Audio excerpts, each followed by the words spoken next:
मैंने ज्यादातर मरीजों में देखा है जिनको प्रोस्टेट की समस्या है, पेशाब करने में जलन होती है। ऐसा क्यों? पेशाब हमें बार बार आ रही है, स्पेशली रात में पेशाब बहुत ज्यादा आ रही है, क्योंकि हम्म। नॉर्मली पेशाब की धार कम होने लग जाती है, पेशाब का प्रेशर कम होने लग जाता है। फोक्ड स्ट्रीम यानी दो धारी पेशाब आती है, कभी कभी स्प्लिटरिंग स्ट्रीम जैसे कहते हैं ना कि फव्वारे की तरह पेशाब आती है। एक मरीज है डायबिटीज का और दूसरा है प्रोस्टेट का, दोनों को सेम सिम्टम है, बार बार पेशाब जाने की। दोनों कैसे पता लगाएं कि ये प्रोस्टेट की वजह से है या डायबिटीज की वजह से? किसी ना किसी वजह से ज्यादा देर तक पेशाब के प्रेशर को रोक के रखते हैं, वो प्रोस्टेट की प्रॉब्लम कर सकता है। भविष्य में तो इसके सिम्टम्स क्या है? एक नॉर्मल आदमी कैसे पता लगाए कि उसके गदूद यानी प्रोस्टेट के साइजेस बढ़ रहे हैं? नमस्कार दोस्तों, मैं हूं हिमांशु भट्ट। हर पुरुष को प्रोस्टेट की प्रॉब्लम होती होती है, स्पेशली 40 की एज के बाद। हम बहुत सी पैथीज में जाते हैं, लाइफस्टाइल को सुधारने की कोशिश करते हैं, लेकिन प्रॉब्लम कम होने की जगह बढ़ जाती है। लेकिन दी हेल्थ शो में आज हम होम्योपैथी डॉक्टर चक्षु मिश्रा जी से जानेंगे प्रोस्टेट का होम्योपैथी में इलाज। और इस वीडियो में हम कोशिश करेंगे आपको कुछ ऐसी दवाइयां बताएं जो प्रोस्टेट में फायदेमंद है। सर, आपको मेरा प्रणाम। Thank you. सर, प्रोस्टेट की समस्या हमने अमूमन देखा है हर पुरुष को होती है एक उम्र के बाद, और ज्यादातर हमने देखा है 40-45 के बाद। हमारे शरीर में ऐसा क्या बदलाव होता है कि 40 या 45 की उम्र के बाद प्रोस्टेट की समस्या आने लगती है और पेशाब करने में दिक्कत होती है? पहले तो कंसेप्ट हमें समझना पड़ेगा कि प्रोस्टेट की समस्या है क्या। हम्म। प्रोस्टेट की समस्या को हम बोलते हैं बिनाइन प्रोस्टेट हाइपरट्रॉफी। हम्म। यानी जब हमारा प्रोस्टेट गदूद, उसके अंदर सपोज मान के चलिए 100 सेल है, हम्म। और हर सेल का जो साइज है वो लगभग सपोज हम मानते हैं कि 10 mm के आसपास का है। हम्म। अब अगर वहीं पे उसी प्रोस्टेट का साइज 10 mm यानी ये जो सेल का साइज है वो 10 mm से बढ़ के 12, 15, 20 तक पहुंच जाए, तो क्या होगा? सेल्स मल्टीप्लाई नहीं हुए, जितने थे उतने ही हैं, सिर्फ उसका साइज बढ़ गया।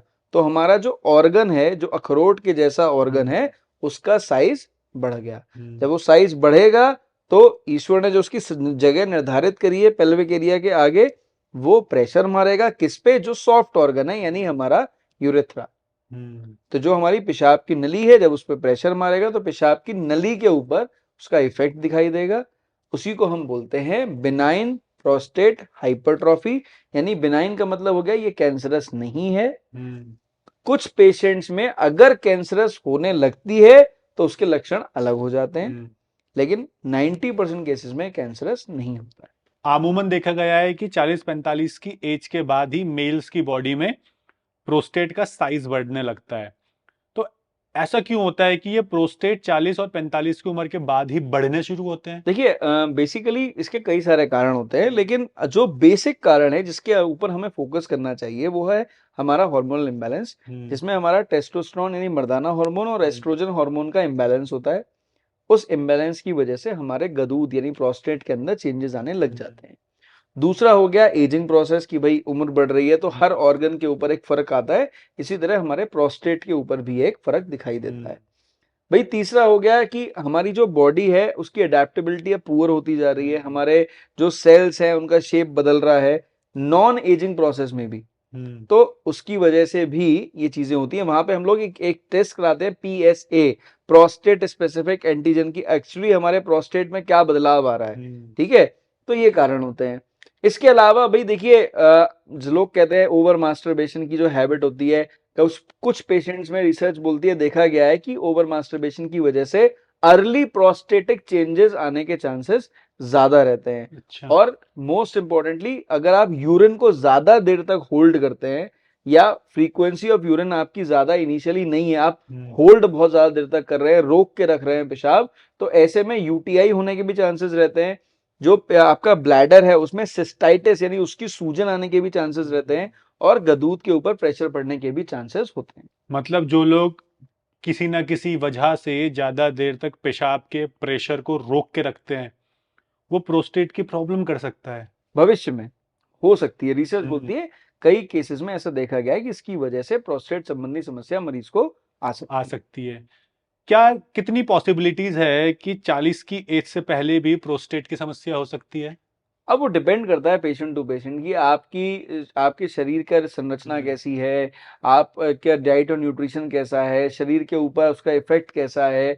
लेकिन आमतौर पर 45 आज के समय में भी 40 प्लस की एज ग्रुप में ही प्रोस्टेट संबंधी सिम्टम्स हमें 90% केसेस में देखने को मिलते हैं। तो इसके सिम्टम्स क्या है? एक नॉर्मल आदमी कैसे पता लगाए कि उसके गदूद यानी प्रोस्टेट के साइजेस बढ़ रहे हैं? देखिए, आप लोग जो भी इस पॉडकास्ट को देख रहे हैं, कुछ बातें बिल्कुल क्लियरली समझ लीजिए कि जो भी प्रोस्टेट संबंधी पेशेंट्स हैं, उसमें प्रोस्टेट खुद कोई सिम्टम शो नहीं करता है।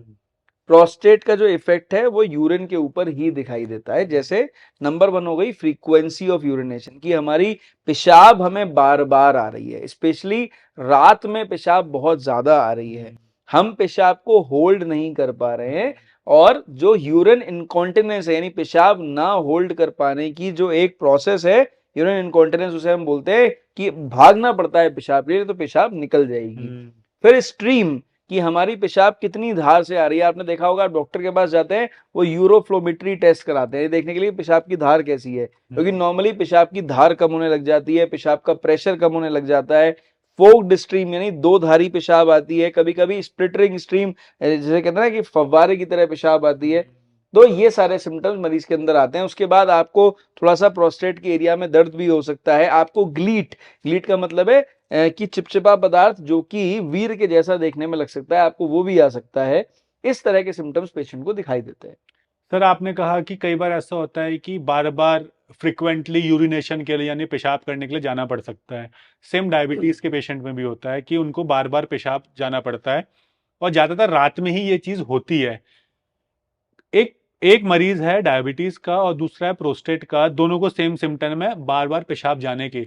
दोनों कैसे पता लगाएं कि ये प्रोस्टेट की वजह से है या डायबिटीज की वजह से? डायबिटीज में फ्रीक्वेंसी ऑफ यूरिन में जरूरी नहीं है नॉक्टर्नल यूरिनेशन ज्यादा हो, यानी केवल रात में पेशाब ज्यादा जा रहे हैं ऐसा हो, ये जरूरी नहीं है। ठीक है, दिन में भी पेशाब की फ्रीक्वेंसी ज्यादा हो सकती है, उसे हम लोग पॉलीयूरिया बोलते हैं। हमारे हिसाब से डायबिटीज के पेशेंट पहले जमाने में कहते थे कि जो है पॉलीयूरिया, पॉलीडिप्सिया, पॉलीफेजिया, ये सारे सिम्टम्स आते हैं तो पेशेंट को डायबिटीज है, लेकिन वो 24 घंटे के अंदर है। हाँ। अब यहाँ पे दो चीजें हैं, मैंने क्या बोला, एक तो यूरिन इनकॉन्टिनेंस और दूसरी फ्रीक्वेंट यूरिनेशन। पेशाब बार बार आना और पेशाब होल्ड ना कर पाना, और साथ में पेशाब का प्रेशर मेंटेन ना हो पाना। इस वजह से ये प्रॉब्लम ये अगर चीजें सब दिखाई देती हैं तभी हमें डायग्नोज करना चाहिए, या तभी महसूस होना चाहिए कि हमें गदूद संबंधी परेशानी अब होने लग गई है। एक आदमी कौन से टेस्ट कराएं जिससे उसे पता चल जाए कि प्रोस्टेट की समस्या है? सबसे आसान टेस्टिंग है, आप किसी भी आसपास डॉक्टर के पास जाएं जो कि अल्ट्रासाउंड करते हैं, रेडियोलॉजिस्ट है, आप उनसे जाके कहें भाई मेरे पेट का अल्ट्रासाउंड कर दीजिए, प्रोस्टेट चेक कर लीजिए। वो देख लेंगे कि भाई प्रोस्टेट कितने ग्राम का है। अमूमन अगर आपका प्रोस्टेट 25 ग्राम के आसपास तक है, आपको कोई समस्या नहीं होनी चाहिए। 25 ग्राम से ज्यादा है तो समस्या हो सकती है। कई बार ऐसा भी होता है, पेशेंट अल्ट्रासाउंड करा के लाते हैं और प्रोस्टेट का साइज तो 60 ग्राम है, पर पेशेंट को कोई दिक्कत नहीं है। राइट। दूसरा, अगर आपको दिख जाए अल्ट्रासाउंड के अंदर कि भाई प्रोस्टेट का साइज ज्यादा है, तो एक ब्लड टेस्ट जरूर कराइए, उसे हम कहते हैं पीएसए, प्रोस्टेट स्पेसिफिक एंटीजन। जिससे पता चलता है कहीं ये प्रोस्टेट जो बिनाइन प्रोस्टेट हाइपरट्रॉफी था, कहीं ये प्रोस्टेटिक कैंसर में तो कन्वर्ट नहीं हो रहा। अगर पीएसए बढ़ा हुआ आएगा तो ये ट्यूमर मार्कर टेस्ट है जो बताता है कि भाई पेशेंट को कहीं कैंसर की तरफ तो लक्षण नहीं जा रहे। एंड देन यूरोफ्लोमेट्री, की यूरिन का प्रेशर कैसा है। ये 3 इंपॉर्टेंट इन्वेस्टिगेशन है। उसके बाद डॉक्टर जिनको आप दिखाते हैं वो कई बार प्रोस्टेट का इफेक्ट आ रहा है कि नहीं आ रहा है, उसके लिए आपके एनल एरिया यानी गुदा द्वार से ग्लव्स पहनकर एक 1 फिंगर या 2 फिंगर एग्जामिनेशन करके चेक करते हैं कि भाई प्रोस्टेट कहीं प्रेशर तो नहीं दे रहा जी। ये तो प्रॉपर इन्वेस्टिगेशन टेस्ट हो गए। क्या डाइट भी प्रोस्टेट में रोल प्ले करती है, और अगर करती है तो कोई भी इंसान जिसे प्रोस्टेट की समस्या है वो कौन सी डाइट को फॉलो करे और क्या खाए क्या छोड़े? हिमांशु देखो, डाइट का तो लगभग शरीर की हर बीमारी के संग में संबंध है। अगर हम सिर्फ ये कहते हैं कि भाई इस पर्टिकुलर डाइट से प्रोस्टेट नहीं होगा, तो ऐसा कुछ नहीं है। प्रोस्टेट कुछ भी नहीं है, हमारी बॉडी का ही एक ऑर्गन है जो समय से पहले जिसका साइज ज्यादा बढ़ जा रहा है, या उसमें उसकी वजह से पेशेंट को यूरिनरी सिम्टम्स आ रहे हैं। तो नॉर्मली एज अ डॉक्टर कोई मुझसे पूछता है सर कुछ बता दीजिए कि ये दिक्कत आगे ना हो, किसी और को ना हो, मैं कहता हूँ भैया देखो, नॉर्मल अपनी डाइट में विटामिन सी जरूर लो। विटामिन B12 आपका कम नहीं होना चाहिए ताकि आपकी नर्व्स वीक ना हो किसी भी तरह से।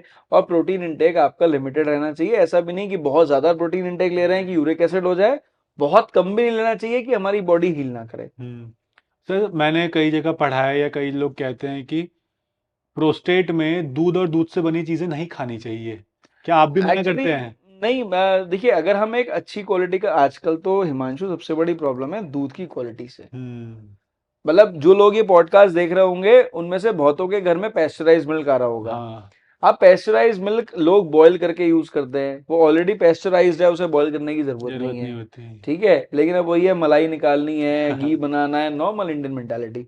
कोई गलत बात तो है नहीं उसके अंदर, पर लेकिन उससे दूध का न्यूट्रिशन खत्म हो जाता है। ठीक, अगर आप भैंस का दूध लेकर आ रहे हैं, गाय का दूध लेकर आ रहे हैं, तो आप भी जानते हैं कि अगर आपके सामने नहीं आ रहा तो उसमें क्या मिल के आ रहा है आपको भी नहीं पता। दूध वाला घर पे दूध लेके आ रहा है तो आपको भी नहीं पता।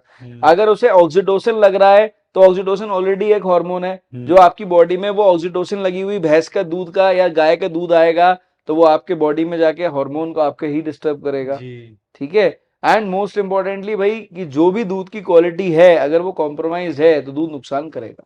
मतलब सीधी सी बात है, प्रॉब्लम दूध से नहीं है, दूध की क्वालिटी से है, और दूध की दूध क्वालिटी किस से है। तरीके से निकाला जाता बस अगर आपके जो भी गाय है, आपकी जो भी भैंस है, अगर उसे हरा चारा खिलाया जा रहा है, उसका टेक केयर करा जा रहा है, उसकी सेवा करी जा रही है, तो वो जो दूध निकलेगा वो आपको नुकसान नहीं करेगा। है। तो सर इसमें होम्योपैथी दवाई कौन कौन सी है और कैसे इस्तेमाल की जाती है ताकि प्रोस्टेट ठीक हो सके प्रॉपर? देखिए प्रोस्टेट में आप किसी से भी पूछेंगे सबको पता है कि होम्योपैथी ही एकमात्र ऐसी चिकित्सा पद्धति है जो कि श्योर शॉट आपके गदूद के सिम्टम्स भी इंप्रूव करेगी और गदूद के साइज को वापस कम भी करेगी। इसके अलावा आयुर्वेद में भी आपको सिम्टोमेटिक रिजल्ट मिलते हैं, लेकिन गदूद का साइज कम हो ये कोई आयुर्वेदिक डॉक्टर आपको कहता हुआ नहीं मिलेगा। तो दूसरी बात सर ये भी है कि मेरे दादाजी ने 2016 में प्रोस्टेट की होम्योपैथी दवाई स्टार्ट की थी, तो आप लगाइए 85 की एज में होम्योपैथी दवाई से मेरे दादाजी के प्रोस्टेट का साइज ग्रेड 4 से ग्रेड 2 तक आ गया था। तो ये होता है, ये होम्योपैथी से ही मुमकिन है। लेकिन अब वो है कि लोग ट्रस्ट नहीं करते और सेल्फ मेडिकेशन में ज्यादा जाते हैं। मैं आपसे कहूंगा जो भी लोग इस पॉडकास्ट को सुन रहे हैं, अगर आपको प्रोस्टेट संबंधी समस्या है तो देखिए सेल्फ मेडिकेशन करिए, लेकिन एक डॉक्टरी परामर्श के संग में बिल्कुल किसी भी तरह से कॉम्प्रोमाइज मत करिए, क्योंकि वहां पर आपको जो सलाह मिलेगी वो सलाह बहुत काम की है। हमारे होम्योपैथी में आप दवाइयां ढूंढने बैठेंगे तो 94 स्पेसिफिक मेडिसिन हैं जो सिर्फ प्रोस्टेट के ऊपर काम करती हैं, और अगर यूरिन के सिम्टम्स को संग में मिला दे तो कम से कम 300 से ज्यादा दवाइयां हैं। हम कितनी जानते हैं? मुश्किल से 10 12 13 दवाई 15 दवाई जो कि कॉमनली लोग प्रेस्क्राइब कर रहे हैं या सोशल मीडिया पर दिखाई दे रही है। तो इस वीडियो के माध्यम से कौन सी मेडिसिन आप लोगों को बताना चाहेंगे जो वो सेफली कंज्यूम कर सकते हैं? देखिए अगर आपको प्रोस्टेट की शिकायत है तो समझिए सेल्फ मेडिकेशन में सेफर डोसेज समझना किसी भी दवाई की बहुत जरूरी है। हम 3 बेसिक दवाइयों पर बात करेंगे जिसमें सबल सेरुलेटा बहुत ज्यादा ओवर यूज्ड लेकिन बहुत ही इफेक्टिव मेडिसिन है। अगर आप सबल सेरुलेटा यूज करना चाहते हैं, उसका काम ही यही है कि वो जो आपकी रात का यूरिनेशन है उसे कवर अप करने की कोशिश करेगी, आपके जो प्रोस्टेट संबंधी समस्या है, जो प्रोस्टेट की ग्रोथ है उसे कंट्रोल करने की कोशिश करेगी, आगे ना बढ़े उस पर हेल्प करेगी, उसका जो यूरिन का फ्लो है उसके ऊपर जो प्रेशर पड़ रहा है उसको कंट्रोल करेगी। तो एक स्पेशलाइज्ड रेमेडी है जो कि प्रोस्टेट पे काम करती है। लेकिन मिसयूज क्या होता है? सबल सेलुटा मदर टिंचर लेकर आएंगे, 15-15 20-20 बूंद दवा दिन में 3 बार, महीनों महीनों सालों तक लोग लेते रहते हैं।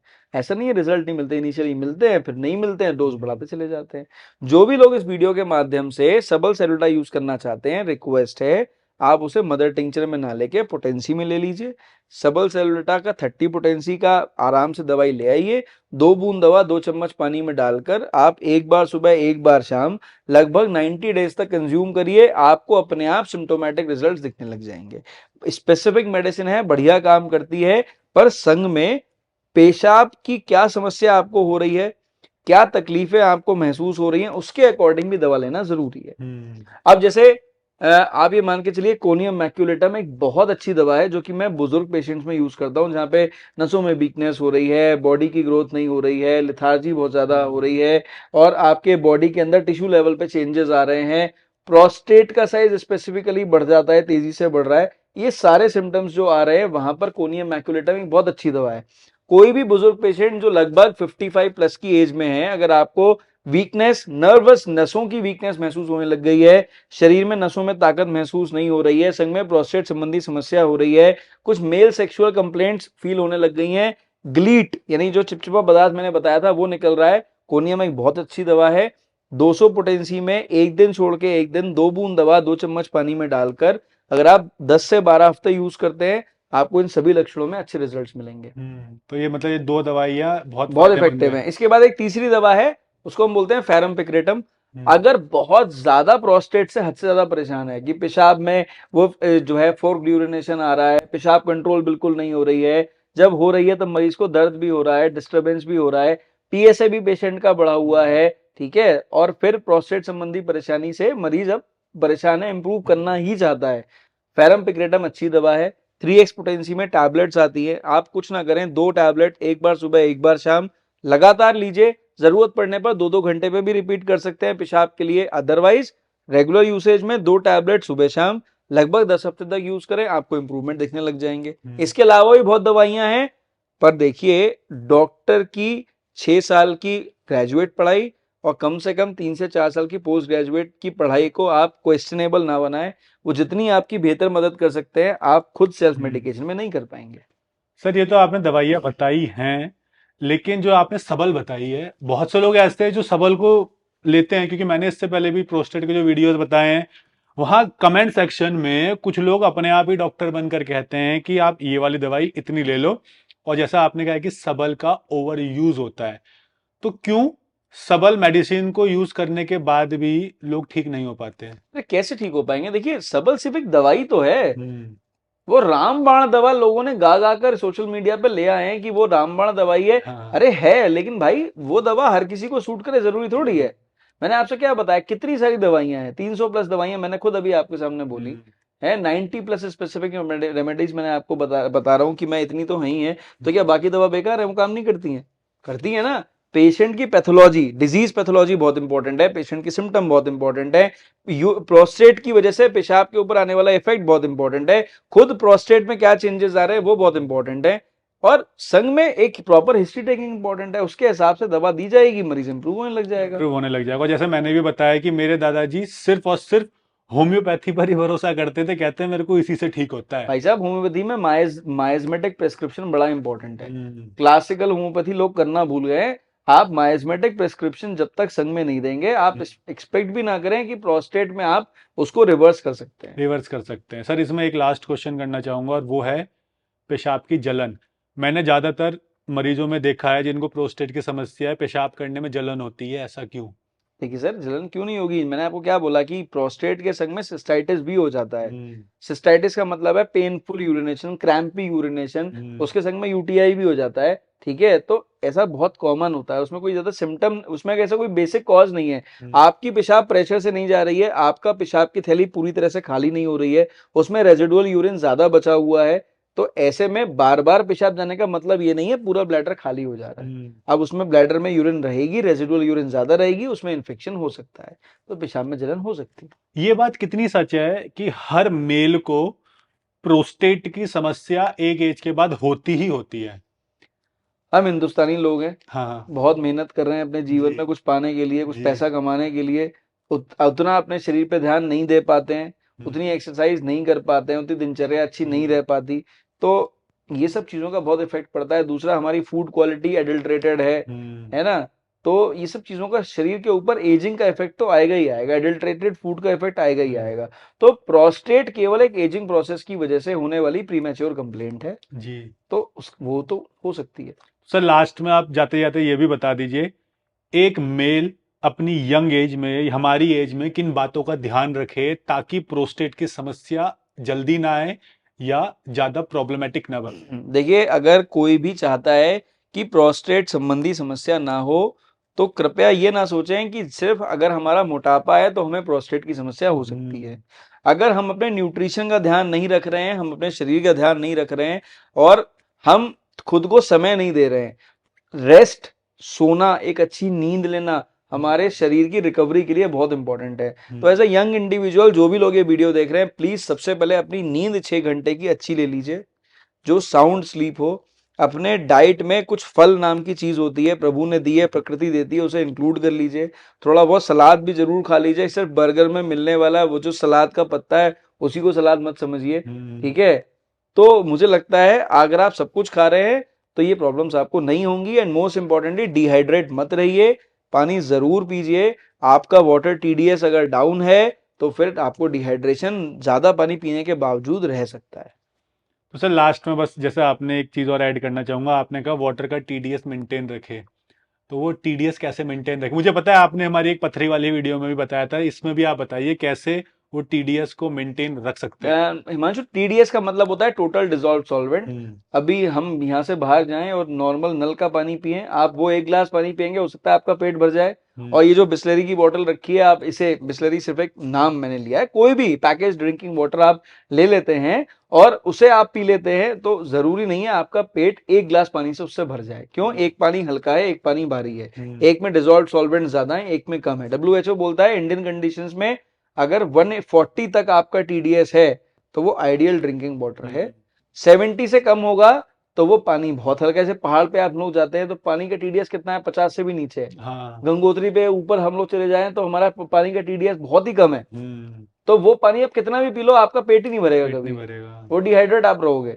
और यहीं पे अगर आप नीचे आते चले जाएंगे तो जो हमारे तराई रीजन है, क्योंकि ऊपर से रेत आ रहा है, तो उसका जो पानी है, जहां जहां पे पानी इकट्ठा होता चला जाए वहां का पानी बहुत भारी है। जैसे आगरा का, मथुरा का पानी बहुत भारी है। और आप अभी ऊपर हरिद्वार का पानी पी लो, हल्का है, फिर ऋषिकेश का पियो और हल्का है, उसके ऊपर का पियो और भी हल्का है। तो वो डिजॉल्व सॉल्वेंट्स की वजह से जितना हल्का पानी उतना आप कितना भी पिएंगे तो भी डिहाइड्रेट होंगे। तो सर आपका बहुत बहुत धन्यवाद कि आपने प्रोस्टेट की समस्या के बारे में हमें होम्योपैथी ट्रीटमेंट बताया। तो उम्मीद करता हूँ इस वीडियो से आपने होम्योपैथी मेडिसिन और प्रोस्टेट के बारे में काफ़ी कुछ चीज़ें जानी होगी, जिसे आप फॉलो करेंगे और आपको प्रोस्टेट की समस्या में आराम भी मिल सकता है। लेकिन जैसा सर ने कहा है, बहुत सारी दवाइयाँ हैं और सिम्टोमेटिक होती है, यानी सिम्टम्स के बेस पर पेशेंट को देखकर उसके बॉडी और बॉडी टाइप के हिसाब से दी जाती है। तो इसलिए कोई भी बीमारी हो, चाहे वो प्रोस्टेट की हो या कोई अन्य बीमारी, खुद के डॉक्टर खुद ना बने।